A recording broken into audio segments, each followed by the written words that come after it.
Kita ke sorotan lain, saudara. Kasus kematian seorang perempuan Parubaya di Kabupaten Boyolali, Jawa Tengah yang diduga akibat mengonsumsi sate ayam beracun akhirnya terungkap. Polisi menetapkan menantu korban sebagai tersangka.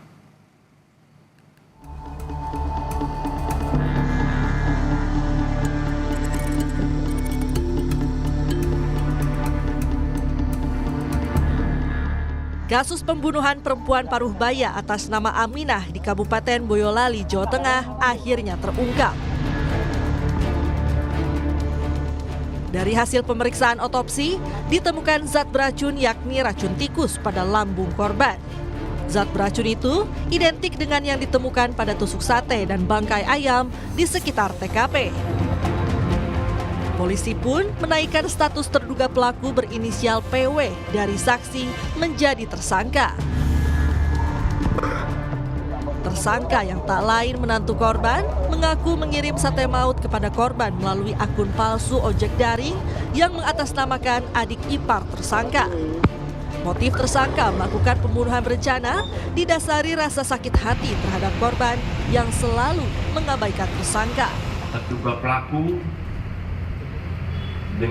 membeli sate tersebut, kemudian mencampur racun tikus yang pelaku beli ke dalam sate tersebut, kemudian dengan menggunakan akun palsu atau fake akun Gojek, kemudian terduga pelaku tersebut mengirimkan atau melalui gosen sate tersebut ke kediaman almarhum.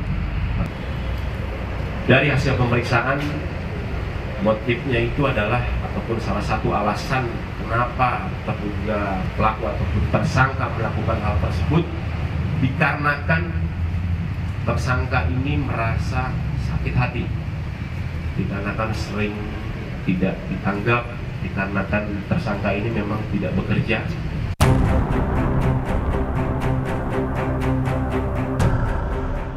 Kuasa hukum keluarga korban mengatakan pihak keluarga merasa lega penyebab kematian korban telah diketahui. Keluarga korban hanya ingin tersangka diadili untuk mempertanggungjawabkan perbuatannya. Terkait dengan nanti apa yang akan dilakukan dari pihak keluarga untuk selanjutnya proses hukum atau apa, kita tidak terlalu berpikir yang macam-macam. Yang pasti pihak keluarga juga punya tujuan kenapa mengungkap perkara ini begitu. Untuk selanjutnya nanti mungkin kita serahkan sama pihak polisi. Sebelumnya, korban ditemukan meninggal dunia di rumahnya pada 19 Mei lalu.